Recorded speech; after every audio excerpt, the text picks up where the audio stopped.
Hello and welcome to our channel. In this video, we'll be sharing with you some tips on how to cut your food bill.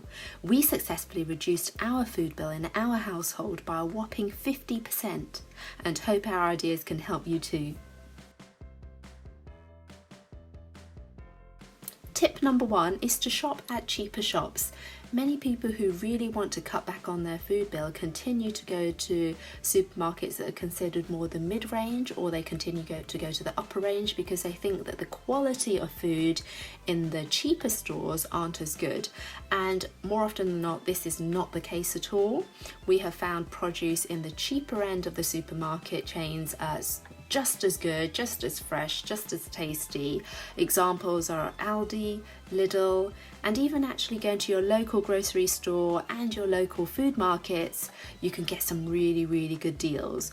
We typically find the best savings in these stores are pastas, tin food, rice, nappies, ham, cheese, and cereals.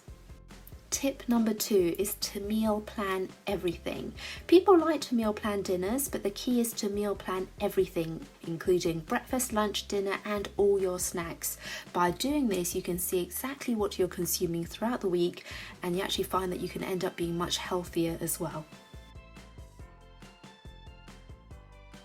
Tip number three, make a shopping list, and this is the most important bit, stick to it. Now that you have your meal plan, look in your fridge, freezer, your cupboard, and see what you already have or can use to substitute in the dishes that you meal planned. Then make a list of what you still need and stick to that list only. Do not be tempted by the offers strategically placed in the various aisles in the supermarket.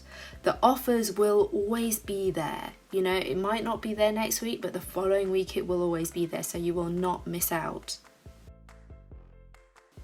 Tip number four, consider online shopping. Now I know what you're thinking, online shopping usually has a delivery charge. However, there are lots of promotions on free deliveries online. You can also opt for the cheaper delivery slots as well. Now, whilst you do spend money potentially on the delivery, you actually save so much time. You save on petrol costs as well if you drive to the supermarket. And the biggest thing of all is that you avoid those impulse buys. By shopping online, you stick to your shopping list. You're not enticed by special offers that you see in the aisle or things that look delicious on the aisle. You stick to your shopping list and stick to the meal plan that you placed. Tip number five, buy store-own brand items. The saving on this is absolutely huge. Rather than buying the branded goods, I actually went for all supermarket brand items where I could. And exactly like for like, I saved 35% on my bill one time when I checked this. The savings are particularly high on the cereals, sauces, condiments, bread, nappies, the list goes on. And I also find that the sugar and salt content is frequently lower in the store-owned brands than the branded goods. But please check this out and make those decisions based on what's right for you and your family. Tip number six is to avoid pre-cut, pre-washed fruit and vegetables and pre-grated cheese, because the markup on those items is astronomical. You can always prep the fruit and the veg one day, and then you can just work through it throughout the week. Tip number seven, make your own meals and freeze them. It's so much cheaper and is a much healthier option as well, because you can lower the salt and the sugar content and ensure that there are no preservatives, whatever is right for you and your family. This is really good for sauces. You can batch cook chilies, bolognese sauce, curries, you name it. Tip number eight is to consider buying some frozen vegetables, not just fresh. It's proven to be just as healthy, if not more so, because they're typically frozen from the point of picking. It's convenient, it's cheaper in most cases, and actually you ensure that there's no food wastage that way. Tip number nine is to stop buying bottled water.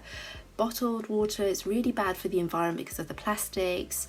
The water's also been sitting around in the plastic for goodness knows how long, not particularly healthy. I mean, why pay when you can get it for free? Tip number 10 is to buy discounted food. In most supermarkets, there's an area where the food is reduced because the food is near its sell-by date. However, a lot of that food still looks very good, it still can taste fresh, it's still nutritious, it's still good quality. What you could do is to buy that food and pop it in the freezer, or what you could do is cook it in a big batch, and then you can actually freeze the meals as well. What I suggest that you can do is to ask the workers in the store what days and times they typically mark down, so that you can take advantage of that and head there to get the first pick. Tip number 11, use coupons on the internet, in papers, on email offers. Only use on items that you would normally buy or use, however. Do not go for impulse buys. Tip number 12 is to consider using credit cards that give you cash back to pay for groceries, or sign up to store loyalty cards that give you discounts. However, the key to this is to only use credit cards if you know that you're going to pay it off that month. If this is something that you're not able to do, or that you don't manage very well, then I do not suggest you do that. Stick to the free store loyalty cards that do give you discounts on food. Tip number 13, grow your own herbs and vegetables and fruit. Herbs are particularly very expensive in the stores, yet they're very easy to grow. You can either grow them in the garden, or if you don't have a garden, you can grow them on your windowsill and just work through it whenever you need it. You can also grow your own vegetables, your own fruit. Particularly good ones are strawberries, tomatoes, lettuce and beans. Tip number 14 is to reduce your meat consumption. Instead, substitute that meat with more vegetables. It's healthier for many people, and it's definitely cheaper. Nowadays, around the world, we eat a lot more meat than we did in the previous generation. What you can try to do this is to maybe try meat-free Mondays, or you can put less meat and more vegetables in certain dishes. The best ones to do this for are stir fries, curries, soups, tacos and salads. Tip number 15 is to bulk buy. Sometimes bulk buying can be so much cheaper. Particular savings can be found for rice, noodles, beans, tinned foods, and in terms of other household items, toilet roll and detergent and cleaning products. Tip number 16 is to check prices to make sure you're getting the best deal.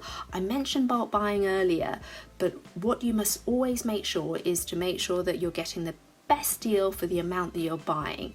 Check price per 100 grams or price per pound, whatever country you're in and whatever measurement system is used. Some people automatically think bigger is better and cheaper.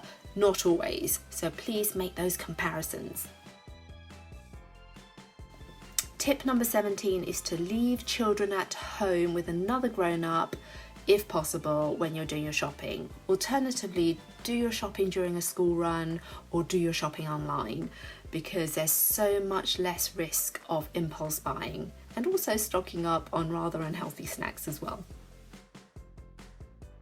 Tip number 18, make your own tea and coffee at home. We as a nation spend so much money buying takeaway tea, coffee, hot chocolate, you name it, when we can make it just as nicely at home. You can pop it in a thermos and you can still go out and meet your friends in the parks, etc. Tip number 19, cut takeaways. The cost of takeaway can be one entire week's shop. Now, I understand you're sick of cooking sometimes, or perhaps you're not a particularly great cook, or you can't cook the things that you want to buy in a takeaway.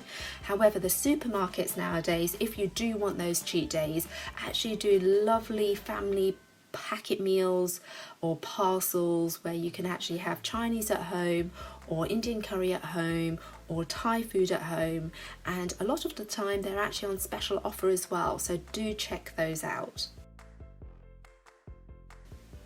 Tip number 20 is to make your own packed lunch, whether that be for yourself when you go to work, or for your children when they go to school, or for the whole family when you have family days out. I find that you can be really creative with it. You can also pack hot food in food flasks as well. I find that my children are so much fuller eating packed lunches than they are on school meals. And you can also use your leftovers. You can be really creative with what you put in your packed lunch.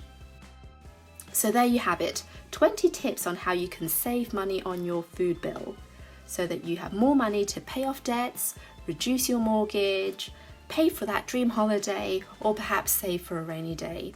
I really hope that these tips are something that you have found useful and that you can apply to your family.